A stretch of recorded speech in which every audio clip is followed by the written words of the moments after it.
Audrey, ça fait 8 mois que j'ai accouché. J'ai pris 30 kilos. Je me sens lourde avec mes kilos en trop, mon gros ventre. J'aimerais savoir comment faire pour me débarrasser de mes kilos et même mieux avoir une silhouette agréable. Ça, c'est une question qu'une des abonnées m'a posée. Et je me suis dit, ça tombe bien parce qu'il y a 8 mois, j'avais 25 kilos en plus. 2 grossesses, ma première grossesse où j'ai pris 35 kilos.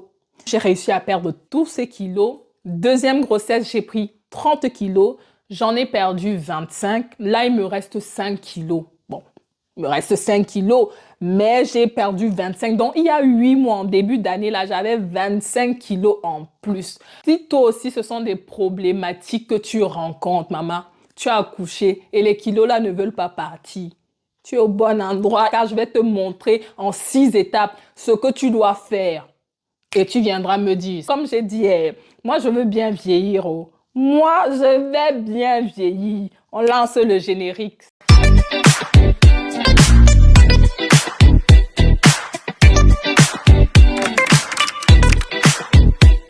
Bonjour mes beautiful et bienvenue sur ma chaîne. Ici on prend soin de nous, on glow up.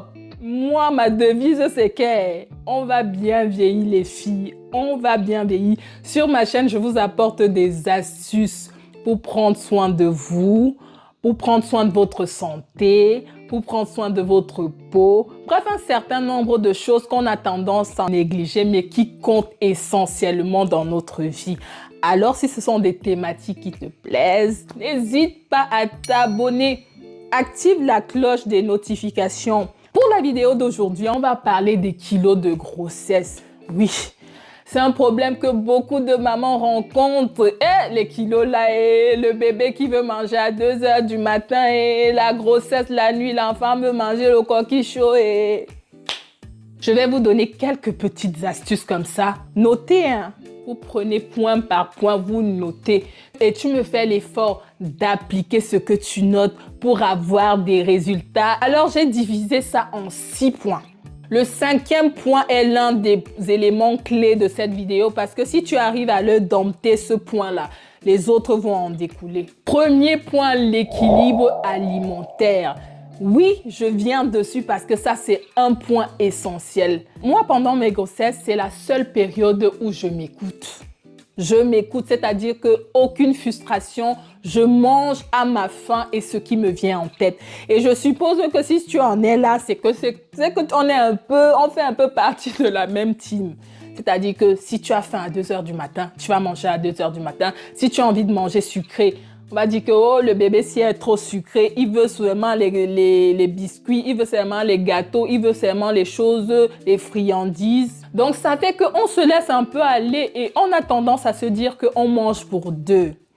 Moi, je ne vais pas vous en vouloir, hein, les mamans qui ont fait ça, parce que moi-même, dans ma grossesse, j'ai pas envie de stresser. Je veux que ma grossesse se passe bien, alors je m'écoute, je fais plaisir. Si j'ai envie de manger un gros pain avec du Nutella ou du chocolat, je me fais plaisir. Quand tu as accouché, c'est fini. On a accouché, non. Quand tu étais enceinte, l'enfant était là, tu ne pouvais pas, tu avais les envies, il fallait te faire plaisir. Là, tu n'es plus enceinte, maman. Donc, avec, tu arrêtes ça. Tu réduis. Tu vois, non, tu vas devoir te forcer à avoir un équilibre alimentaire. C'est-à-dire que même s'il y a des choses que tu aimes manger, réduis les quantités. Réduis les quantités, je t'assure que ça aide. Premièrement, sélectionne ce que tu manges. Je te prends mon exemple. Hein. Là, je suis en train de vous parler de mon exemple. Moi, habituellement, je fais hyper attention à ce que j'achète. J'essaie d'acheter des légumes, j'essaie d'acheter de la nourriture moins transformée, j'essaie d'acheter de la viande fermier, pas les cartons, les cuisses de poulet qu'on vend à Château-Rouge. Là, je suis désolée, mais la viande de Château-Rouge, tout ça, ce sont des aliments bourrés de pesticides. Ça te donne des maladies et ça te fait grossir. Essaye dans ce que tu achètes de prendre de la qualité. Tu vois, non, là, la qualité prime sur la quantité.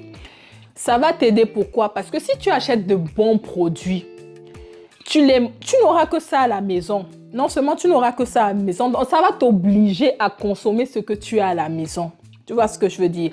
Par contre, si tu achètes des produits qui ne sont pas bien, qui sont bourrés de sucre, forcément, tu n'auras que ça et tu vas manger avec de mauvais produits. Donc, commence par sélectionner comment tu fais tes courses. Tu vois ce que je te dis? Non, tu privilégies des aliments sains, moins transformés, parce que plus tu vas manger les aliments transformés, plus ça va t'apporter du sucre et de la graisse. Et c'est le sucre et la graisse qui se stockent dans ton corps et qui te font les kilos. Il n'y a pas de mystère, c'est ça. Moins tu manges d'aliments transformés, moins tu manges de sucre, moins tu stockes. Privilégie pour le grignotage des aliments qui vont te rassasier facilement. C'est-à-dire que tu vas prendre une petite quantité et tu vas facilement te rassasier. Ici, je te donne les noix. Les noix, c'est très bon, c'est bourré de plein de vitamines et ça rassasie. Quand j'ai dit noix, je n'ai pas dit les arachides, hein.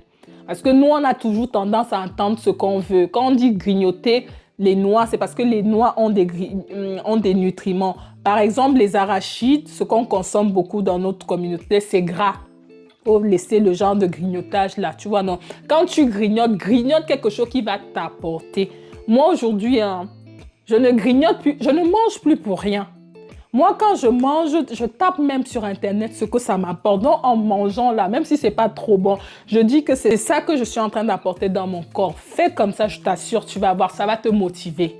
Très, très important de sélectionner ce que tu achètes et donc ce que tu manges. Tout ce qui est viande maigre, le poulet, le poisson. Attention, même dans ça, il y a des nuances. Parce que dans le poulet, je ne t'ai pas dit d'aller chercher le poulet à Château-Rouge, hein. Le poulet de Château-Rouge ne t'apporte rien parce que c'est des poulets qui sont bourrés de pesticides. Ça apporte plutôt des problèmes à ta santé. Privilégie le poulet fermier. Ça va t'apporter des nutriments. Pareil pour le poisson, tout ce qui est carton de poisson, vous voyez le gros carton de poisson, on te dit que c'est à 20 € là. Non, privilégie tout ce qui est poisson sauvage. C'est là où c'est un peu plus cher, c'est vrai, mais ce n'est pas seulement une question de payer, c'est que tu sais que ça va t'apporter. Tu vois ce que je veux dire? C'est-à-dire qu'en achetant, certes, ça coûte cher, mais tu sais que tu es en train d'investir pour tes kilos. Je vais parler aussi des œufs. Privilégier les œufs bio. Voilà. Les œufs bio, tu sais qu'au moins ça va t'apporter. Donc, deuxième, c'est commencer une activité physique progressive. Et mes mamans, pendant la grossesse, qu'est-ce qu'on est flemmarde. En tout cas, moi, pour mon cas, j'étais flemmarde. Maintenant que tu as accouché, il va falloir que tu secoues le corps. Donc là, je vais te donner 3 exercices que je fais. 3 choses que je mets en place, que tu peux faire depuis ton domicile. Ça ne sert à rien d'aller t'inscrire dans une salle de sport, hein. Tu n'es pas motivé. Tu vas encore rajouter la salle de sport? Non, maman, tu vas perdre ton argent. C'est tout ce que tu vas faire. Commence par des exercices à domicile. Une solution, c'est la corde à sauter. La corde à sauter, c'est un sport qui va te permettre de brûler de la graisse rapidement. Et ce qui est bien avec la corde à sauter, c'est que tu peux te faire des challenges. Si premier jour, tu fais 200 sauts de corde à sauter, 2 jours plus tard, tu peux augmenter à 250 et progressivement, tu peux dire 5 minutes, la troisième fois 10 minutes. Et ce qui est génial avec la corde à sauter, c'est que le corps brûle et ça te permet de perdre des kilos. Deuxième sport aussi que j'adore faire, c'est de la danse. Mettre de la musique, une musique que tu aimes et tu te dépenses. Moi, je fais ça régulièrement, je mets ma musique. Je me dépense et je transpire. Je cible les endroits où je veux que ma graisse brûle. Par exemple, mon ventre. Là, j'ai pratiquement plus de ventre, hein. J'ai pratiquement plus de ventre. Il y a mon ventre et mes fesses. Voilà les 2 endroits où quand je fais le sport, je suis assez rigoureuse dessus. Et aussi les étirements. Tu vas t'étirer, tu vas prendre des exercices. D'ailleurs, dites-moi si c'est un format qui vous intéresse. Je pensais à proposer une vidéo par semaine où je vous montre un petit peu comment je m'entraîne, je vous montre des exercices. Si c'est quelque chose qui vous intéresse, mettez-moi en commentaire. Comme ça, on peut commencer à se motiver comme ça, là. Et comme ça va permettre à celles qui traînent un petit peu d'être dans le move, quoi. Troisième point, c'est l'allaitement. L'allaitement va contribuer à brûler des calories. Celles qui peuvent allaiter, c'est un bon point. Moi, particulièrement, j'allaite et j'allaite mes enfants assez longtemps. Donc, je peux vous dire que ça me fait perdre, ça me fait me dépenser. Parce que ce qui est intéressant quand tu allaites, mais ne mange pas pour 2. Parce qu'il y a cette erreur-là que certaines personnes font quand elles allaitent, c'est qu'elles se disent que comme elles allaitent, elles doivent manger pour deux. Non. Moi, j'allaite longtemps mes enfants, mais je mange comme pour une personne. Si c'est quelque chose qui ne te pose pas problème, que tu fais actuellement parce que tu viens d'accoucher, continue le plus longtemps possible. Hein. N'écoute pas ceux qui disent là que ah ouais, tu allaites ton enfant il y a plus d'1 an. Écoutez-vous. Si c'est quelque chose qui ne vous dérange pas, sachez que c'est conseillé. On conseille même d'allaiter jusqu'à 2 ans. Hein. Donc, faites-vous plaisir. Ça va aider pour perdre vos kilos. En tout cas, moi, c'est quelque chose que j'applique et ça m'aide. Le 4e point, l'hydratation. Bien s'hydrater. On répète, il faut boire, il faut boire, il faut boire. Il faut boire. Il faut boire. Moi-même, je fais partie de celles qui ne buvaient pas. Et vous savez ce que j'ai fait? Parce que ici, je vous ai dit que je vous donne les astuces qui marchent pour moi. Ce qui est fait, c'est que ce que j'ai mis en place, c'est que maintenant, je bois de l'eau gazeuse. Ça m'aide plus parce que de l'eau plate, j'ai du mal. Avant, je buvais de l'eau plate, mais j'avais toujours besoin de rajouter du sirop pour que ça passe. Or, le sirop, c'est riche en sucre. Vous voyez. Maintenant que je suis passée à l'eau gazeuse, je vous assure que dans ma tête, on dirait que je bois...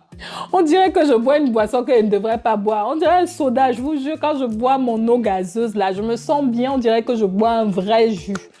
Moi, ça a été ma solution. Hein. Donc, ça me permet de boire mes 1,5 litre d'eau par jour minimum. Des fois, j'arrive même à 3 litres. Vous voyez, tellement, c'est devenu mon rituel. Essaye peut-être l'eau gazeuse si tu as du mal à boire. Essaye l'eau gazeuse, ça peut être une solution. En tout cas, moi, c'est celle que j'ai appliquée et ça marche parce qu'avec mon eau gazeuse, je bois mes quantités d'eau et c'est très bien. Mais si tu n'as pas la possibilité ou bien si tu n'aimes pas l'eau gazeuse, bois l'eau plate, mais rajoute des trucs qui vont t'aider. Soit du citron, soit même un peu de sirop. On n'a pas dit de vider toute la bouteille de sirop. Tu mets un peu de sirop pour que ça te motive parce que ici, là, il est question de s'hydrater. Tu mets un petit peu. Par exemple, tu prends la quantité de sirop que tu devais boire dans un verre. Par exemple, que tu devais boire dans un verre, tu verses ça dans toute ta bouteille. Ça fait que ça va plus te donner envie de boire. Tu vois, non? Ça, c'est une astuce parce que l'hydratation permet d'éliminer les toxines. C'est très important. Ça fait partie du processus pour perdre tes kilos. Tu dois t'hydrater. Tu choisis la formule que tu veux. Moi, dans mon cas, je te dis, je bois de l'eau gazeuse, ça me va bien. Si c'est compliqué pour toi, l'eau gazeuse, prends ton eau, rajoute du citron, prends ton eau, rajoute un peu de sirop. Bref, rajoute quelque chose qui va t'aider. Donc, tu vas gérer. 5e point, le point que je vous ai dit. Hein. Si tu arrives à dompter ça, ça va t'aider. C'est bien dormir. Maman, quand on vient d'accoucher, c'est pas facile. Hein. Si ton enfant ne fait pas ses nuits, tu vas alors faire comment? Tu vas faire comment si ton enfant ne fait pas ses nuits? Il y a des enfants, 1 an, ils font pas leur nuit. 2 ans, ils font pas leur nuit. C'est compliqué parce que quand on vient d'accoucher, on est un peu sur le rythme de l'enfant. Et donc, si l'enfant ne fait pas ses nuits, c'est difficile. Ce qui est intéressant à savoir, c'est que si tu dors bien, non, tu vas avoir de l'énergie pour cuisiner toi-même tes plats, pour l'alimentation. Tu vas avoir de l'énergie pour faire ton sport, faire ta danse ou faire ta corde à sauter. Tu vas avoir de l'énergie pour allaiter. En fait, tous les autres points découlent de ça. Tu dors bien. Quand tu dors bien, tu es motivé. Tu as déjà fait une bonne nuit de sommeil. Les mamans, dites-moi, ça c'est un truc, maman. Même quand ton enfant fait ses nuits, non, tu n'es pas tranquille en fait. Je ne sais pas comment expliquer ça. Quand on est maman, on s'assure toujours la nuit, quand on va aux toilettes, on regarde la chambre des enfants, est-ce qu'ils dorment bien? Bref, tu n'as pas les nuits comme quand tu étais seule. Moi, depuis que je suis maman, je n'ai plus les mêmes nuits qu'avant. Avant, je dormais, je m'oubliais. Mais là, ça fait longtemps que je n'ai pas fait une nuit, faire ma grasse matinée tranquille. Pourtant, c'est important. Donc, on travaille dessus. Mais ça, c'est un élément clé. Donc, essaye de dormir. Si tu n'arrives pas parce que ton enfant ne dort pas, là, c'est différent. Mais essaye de te reposer quand il dort. Ou bien s'il y a le papa qui peut prendre le relais ou si tu as de l'entourage, de la famille qui peut prendre le relais, n'hésite pas. Avant de te donner le dernier point, tu me mets un j'aime, tu me mets un commentaire, tu mets quelque chose. Il faut savoir que YouTube, c'est un algorithme. Plus il y a des likes, plus il y a des commentaires, plus on va proposer notre vidéo à plein de gens. Et 6e et dernier point, c'est mes mamans. Soyez patientes. Laissez-vous le temps. Vous avez mis 9 mois à prendre 30 kilos, non? 9 mois à prendre 25 kilos, non? Bon, là, on ne va pas mettre 9 mois non plus, il ne faut pas exagérer. Là, on va se donner les moyens, on va bouger, on va mettre tout en place.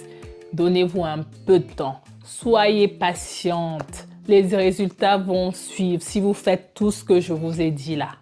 On est d'accord ou pas? Vous faites tout ce que je vous ai dit là. On récapitule. Vous essayez de bien manger. Évitez les produits transformés, gras, sucrés. Parce que c'est le sucre et le gras qui se stockent et c'est ça que vous appelez kilos. Donc, on limite. Quand on limite, on sait que c'est pour son ventre. On limite, on sait que c'est pour ses cuisses. D'accord? Tu as une activité physique. Je t'ai dit que la corde à sauter est très bien parce que ça va te permettre de brûler de la graisse. Tu peux mettre de la musique. Tu danses, tu te défoules, tu transpires. Le but est ici d'éliminer. Tu fais des étirements, très important de gainer le corps. 3e point, l'allaitement. L'allaitement va contribuer à brûler les calories. Donc, si tu peux allaiter, allaite le plus longtemps possible, c'est le mieux. 4e point, l'hydratation, très très important. Ce n'est plus une option. Tu t'hydrates, ça te permet d'éliminer les toxines. Tu en as besoin pour éliminer tes kilos, pour éliminer tout ce dont le corps doit se débarrasser. 5e point, tu dors. Tu dors, tu te reposes. Si ton enfant fait ses nuits, tu dors minimum 7 à 8 heures par nuit, c'est très bien. Mais si l'enfant ne dort pas ses nuits, c'est vrai qu'il y a la maison, il y a les autres choses à gérer. Mais essaye au maximum de dormir pendant qu'il dort.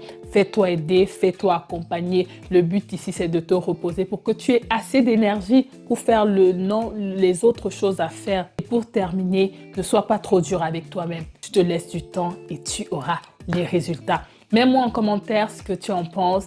Un like si ma vidéo t'a apporté. Et je te dis à très bientôt pour une prochaine vidéo. Bye bye!